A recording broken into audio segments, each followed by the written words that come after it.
been sold the idea that financial independence is all about some number on your account statement, or even worse, that you don't qualify because of where you started out. That's just not true. It's not about some well-kept secret of the wealthy. It's about finding the right information and knowing how to apply it. On the Get Ready for the Future show, we're answering your questions so you can start making real financial change today. The journey to true financial independence begins right here, and it starts with you. Coming to you from the Gen Wealth Studios on the 6th floor of 3 Financial Center in West Little Rock, Arkansas. Welcome aboard to the Get Ready for the Future show, recorded coming to you on this September 25th. 2024. I'm Scott Inman, your host, along with Janet Walker, one of the founders of Gen Wealth Financial Advisors. We're here to help you discover, protect, and share true financial independence. And we do that in our meeting rooms at Gen Wealth Financial Advisors, but we also do it on this show by answering your financial questions. And Janet, it's a short show again this week, so we're going to dive right in if you're good. Let's do it, except I have one thing you just made me think about when you said we're coming to them from the 6th floor of the building here. You might want to tell them about the sign. The sign has moved to the east side and is more visible instead of being on the south side. So tell everybody where we are again. Yeah, so 3 Financial Center in West Little Rock is at the Big Rock Interchange, so that's where 630 and 430 meet, and you may know it. We're fond of calling it the Nickel Building around here, and it looks like it's got that. You did. That was. It was around before I got here. You did. So that actually came from some of our clients who are LRPD, and they refer to it as the Nickel Building because it looks like it's got a roll of nickels on the top of it. Yep. So an old concrete structure, and it has kind of a round structure on top of the building, and we're on the 6th floor. We've expanded our office space here, and along with that growth came the changing of the sign to the front of the building. So if you're driving down 430, or even if you're really probably going a certain direction on 630, you'll be able to look at that building and see the Gen Wealth sign. It glows at night, so you really see it. So you'll know where we are, right? If you want to come see us. One of our 6 offices, though. We're not just in Little Rock. We also have an office in Bryant, Conway, El Dorado, Hot Springs, and Bossier City, Louisiana. So you can always reach out at 866-653-PLAN. That's 866-653-7526 to connect with a Gen Wealth Financial Advisor. All right, let's dive in. Question number 1 on today's show. Devin sent in a text message and writes, does cashing out an inherited IRA count as income against my Roth IRA income limits, or even RMDs from an inherited IRA? I know I can't roll it over and am trying to draw it down in the next 2 years. So a little context, Devin. It does. First of all, short answer for Devin is yes. Any income or any withdrawals from an IRA or inherited IRA is going to be considered ordinary income and is going to stack on top of your employment income if you have it. Now, just for a little bit of clarity for people who are hearing that question and may not understand everything that Devin is talking about, when he mentions an inherited IRA, there are new rules that went into effect, a new law that went into effect in 2020 that was passed at the end of 2019 that requires the next generation that inherits an IRA, they have to withdraw it over the time frame of 10 years. So that's what he's kind of getting at here. And then he mentions the RMDs. You do still take, that's been a work in progress from the IRS. Initially, when that rule changed, you did not have to take RMDs, but you do now have to take RMDs along the way, and you have to cash out or you have to withdraw all the funds over a 10-year clock. And then he mentions the Roth IRA income limits. This has to do with your employment income. If you're married and you file a joint return, once you have over $230,000 of income in a calendar year, the eligibility of contributing into a Roth IRA begins to phase out, and it is completely gone after you surpass $240,000. So not everybody gets to contribute to a Roth IRA. So Janet, Devin's question here is talking about, I'm taking this money out of an inherited IRA. It's piling on top of my employment income, and I'm concerned that it's going to make me ineligible to contribute to a Roth IRA. So I want to circle back, Devin, to what you have said here about your time period, because you said you're trying to draw it down in the next 2 years. And without knowing what the reason is for the 2 years, the math on this doesn't work for me, because the 10-year drawdown, as Scott said, that rule was put in place in 2020. And so even if you have an IRA that you inherited in 2020, then you still have several years left. You can go beyond 2 additional years from this point. So that can't be the reason. So we also wondered if it is just that you needed the cash to handle something else. But if you need the cash, then you probably need to not be worried about a Roth IRA contribution, because you could also use those dollars. So we're a bit perplexed on the timeline. Yeah. So I wondered, Devin, if there might be some confusion on your understanding of when you do need to draw this out. So I'll say, as an example, my mother-in-law passed away in 2019, and that was before this was implemented. And so my husband, he and his siblings inherited some IRA money, and for that money, since it was before this rule was put in place, they can literally take a small amount each year for the rest of their lives. They don't have that 10-year rule. So, Devin, I think it would be important for us to understand when the decedent passed away, the original owner of the IRA. When did they pass away? And we can help you a little bit more on this. But Scott, I think it would be good for us to go through, as you're taking this money out of the inherited IRA, what are some of the things that Devin might want or need to do with it? Yeah, so let's assume for a minute that he has no choice but to withdraw the funds in a manner that is going to make them him ineligible to contribute to a Roth IRA, and that's off the table, because obviously if you can withdraw the funds and continue to contribute, we'd want you to continue to do that. But if you can't do the Roth IRA, you can still put some of these withdrawals back into investments. You can contribute to a traditional IRA.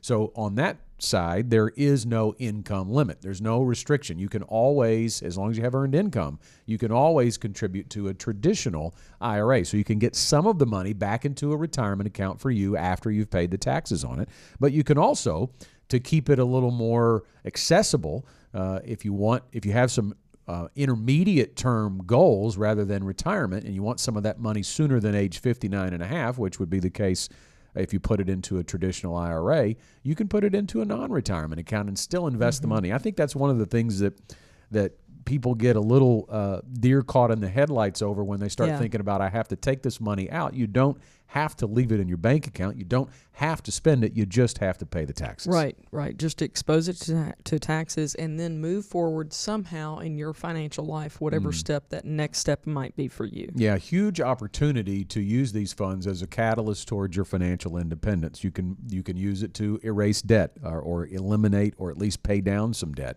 but also add to the funds that you're going to have for your financial independence. The answer here for Devin is always going to be to create a plan. Let's look at where you are. Your question just tells us what you're focused on, but we would want to ask some questions about the bigger picture. Where are you as far as the asset level of that Roth IRA, and maybe employer plans, non-retirement money, emergency funds, debt? All of those things have to be considered before we determine what we would do with that money.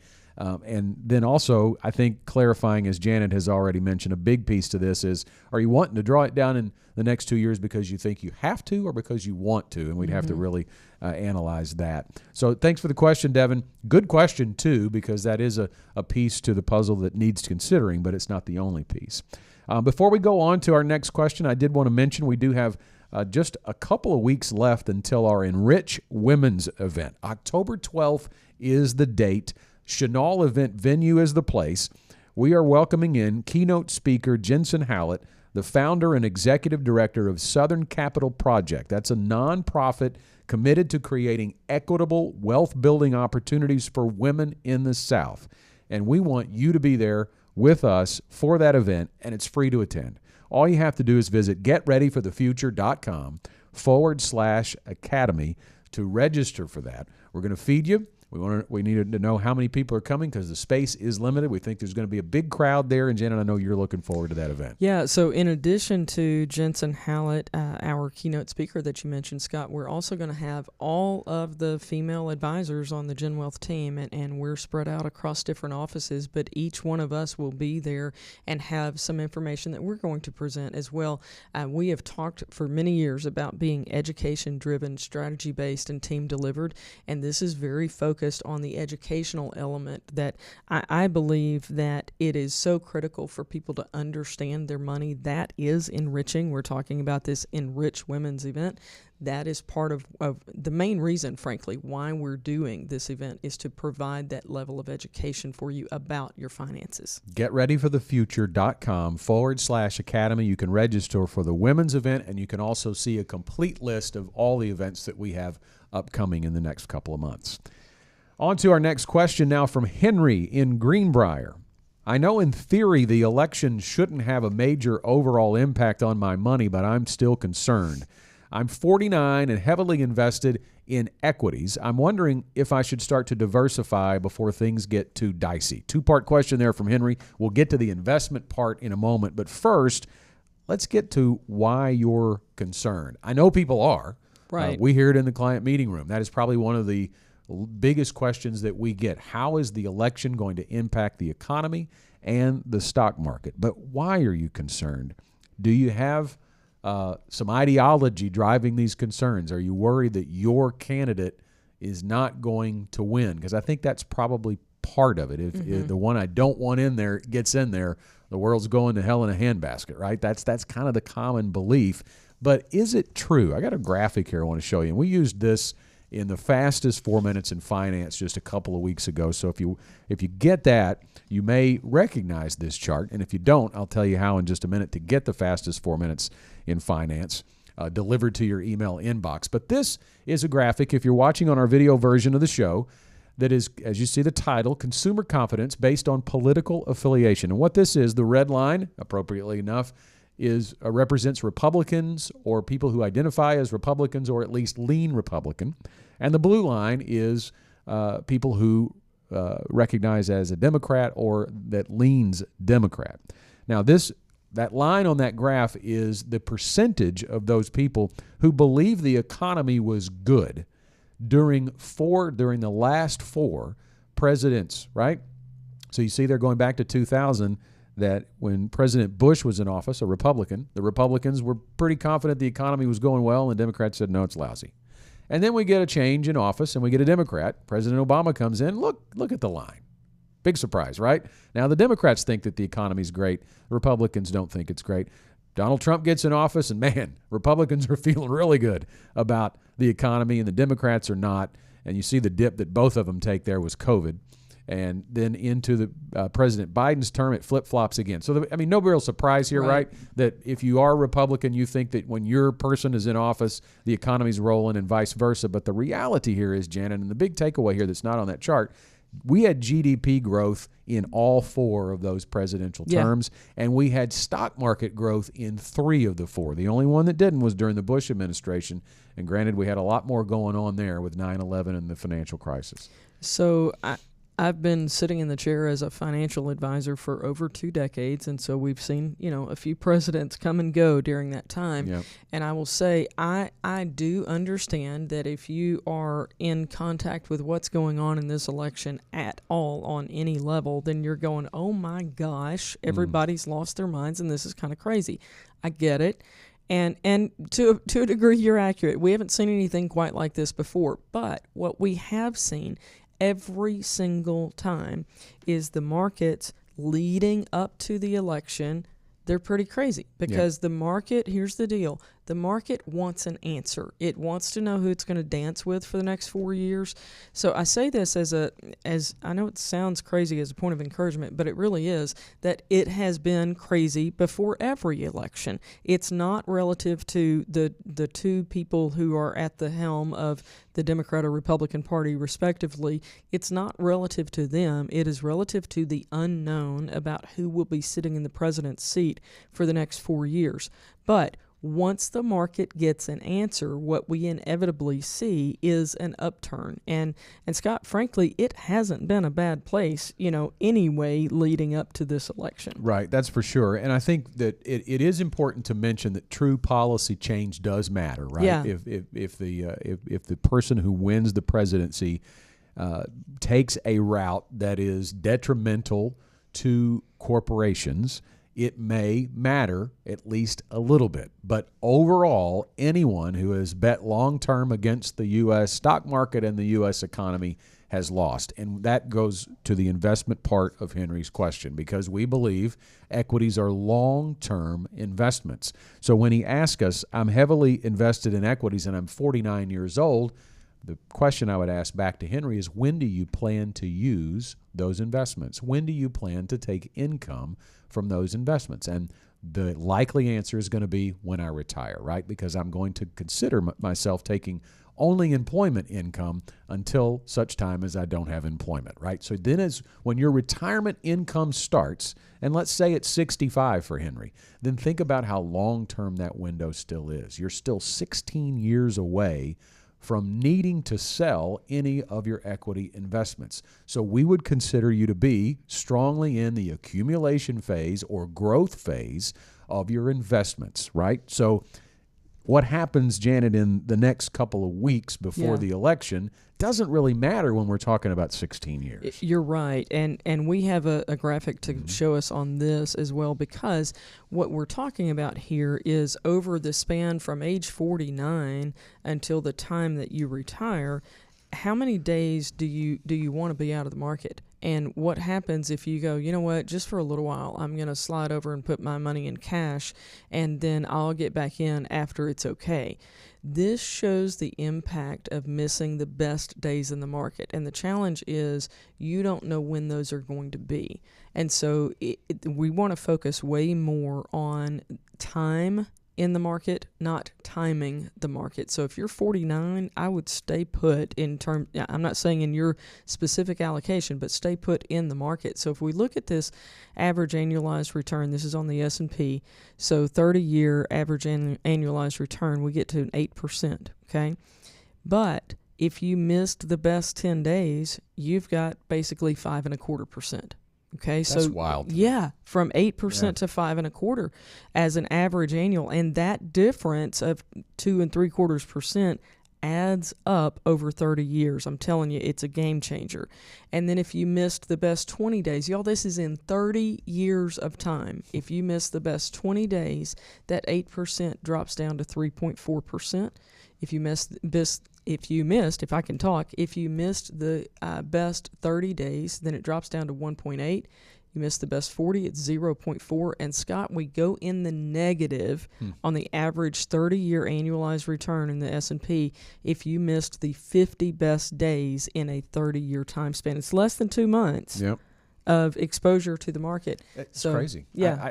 I had a client one time, I talked about this, showed him that chart, and he said, yeah, but wonder what the returns would be if I missed the 50 worst days in the market. I'm like, well, they would be a whole lot better, but when are those going to be? Yeah, you can't time it. You can't time it. Yeah. And the reality is that many of those best days occur during a bear market, during when times are bad. That's exactly right. But it takes a big uptick, and nobody would really, at least sentiment-wise, think that was going to be the case. So very important to stay invested. Now, I will say on the equity piece to that question, when he says, I'm heavily invested in equities, I would want to look at what types of equities. Are you talking about individual equities? What does your overall portfolio look like just in the equity asset class? Because diversification can still matter here in terms of what types of equity exposure you have. And certainly, on balance, other asset classes can be a part of that portfolio. So I think the general answer to the question here is to stay invested. Don't let the election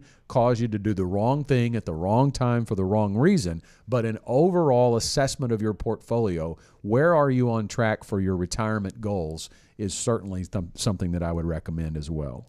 This is the question of the week, so congrats to Henry. We thank you for reaching out with that question, and we will send you a free Get Ready for the Future Show tumbler for being the question of the week. Here's what we want you to do.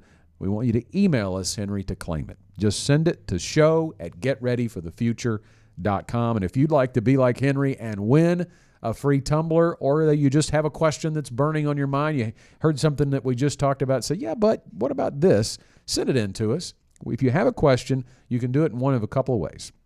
We've got a number, 501-381-5228, that you can call and leave a voicemail, or you can just send us a text. I know some people are shy about having their voice on the radio. If they don't want their voice on the air, you can just send us a text. That's what most people do. Or you can send us an email. Just send it to show@getreadyforthefuture.com, and then look for your question next week on the Get Ready for the Future show. All right, our last one on our condensed version of the Get Ready for the Future show today comes to us from Jerry. He sent in this text message. My wife and I are struggling to decide when we should retire. We're 62 and 64 now, and we've got about $1.3 million in various retirement accounts, but we don't know when to take Social Security or how to decide if we have enough to go ahead and retire. Can you give us some pointers? Yes, we can, Jerry, and it all starts with the planning. And I think before we get to the math and science part of this, let's talk about the emotional part of this, because he doesn't really tell us about why they're considering it and why they're worried about when they're going to do it.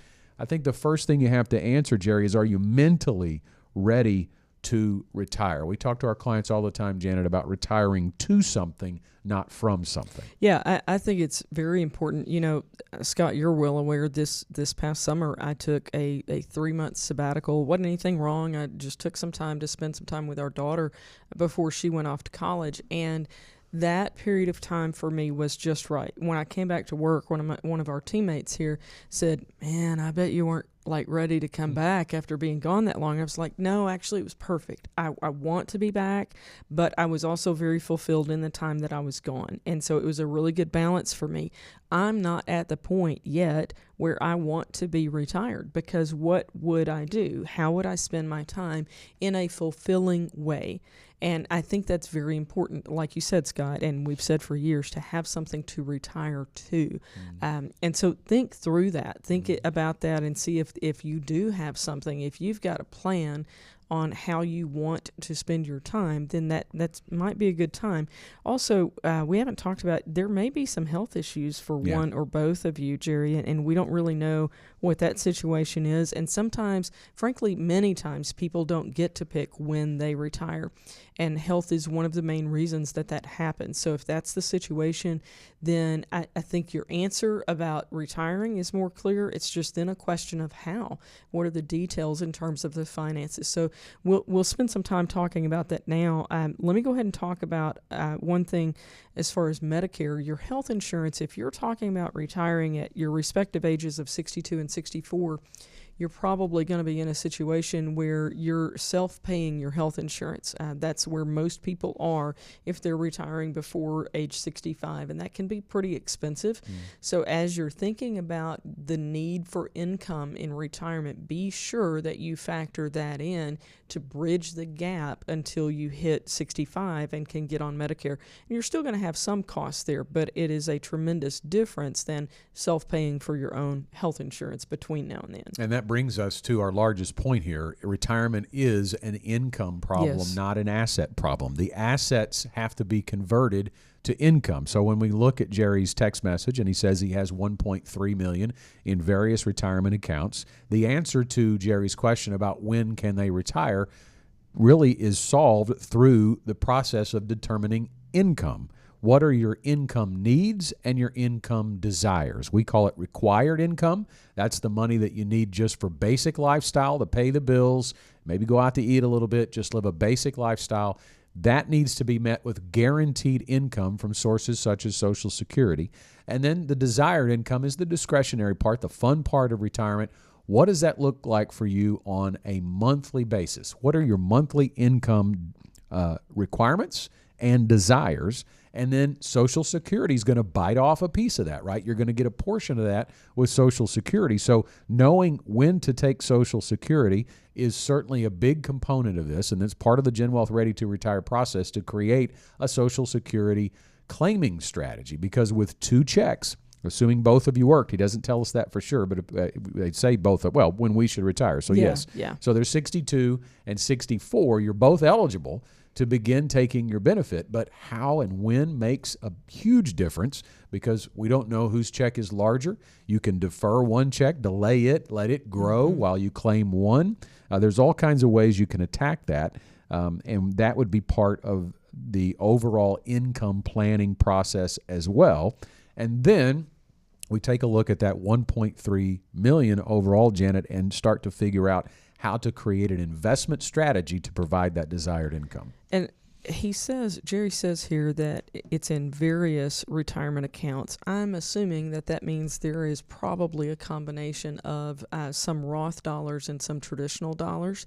And if you talk about $1.3 million in all Roth money versus $1.3 million in all traditional, there's a big difference there on the spending ability that you have from those dollars. So when you say various retirement accounts, it's really important for us to understand in the planning process how much traditional money are we talking about and how much Roth money are we talking about. It really will have an impact. And I'll circle back, Scott, to what you were saying about Social Security.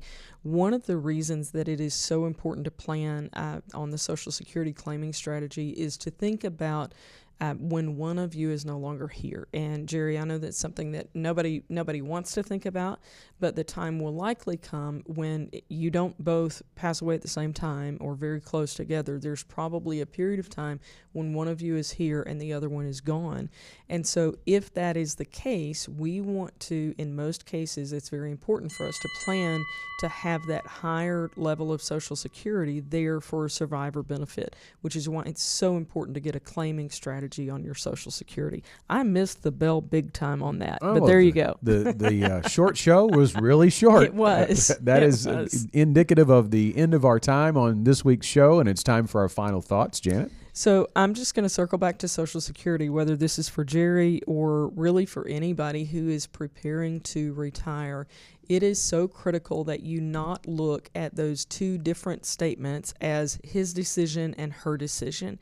It really needs to go into a financial plan for the household, and the household, the two of you together, need to make a Social Security claiming strategy, because it will definitely impact, absolutely the two of you and what you need to or don't need to pull from your retirement assets otherwise, but also it is critical for the one of you who will be the surviving spouse to really be sure that you put a good plan together with regard to the Social Security. My final thought is it is the most common question that people have entering into that retirement phase is, do I have enough to do it? Can I do it? When should I do it? And the answer is know your income. It is not about the $1.3 million in retirement accounts, although that's going to provide your income, but you don't know what that means. It's a number on a statement or a number on various statements if it's in multiple accounts. And until you can create a retirement income plan, it is hard to understand retirement. And we would recommend, in my final thought, to go through the Gen Wealth Ready to Retire process to build that retirement income plan. And to do that, you can reach out in a couple of ways. You can call us toll-free, 866-653-PLAN. That's 866-653-7526. Or you can send us an email, show@getreadyforthefuture.com. That is all the time we have this week on the Get Ready for the Future show. If you've got questions for next week's show, we're going to get them on the air. All you have to do is send them to us. Call or text to 501-381-5228 or send an email to show@getreadyforthefuture.com. See you next time. The Gen Wealth Financial Team is available to you 24/7 at info@getreadyforthefuture.com or call our offices at 866-653-PLAN. That's 866-653-7526. You should personally consult a financial advisor before making any investment, and no strategy can assure success. Securities offered through LPL Financial. Member FINRA SIPC. Investment advice offered through Independent Advisor Alliance. Independent Advisor Alliance and Gen Wealth Financial Advisors are separate entities from LPL Financial.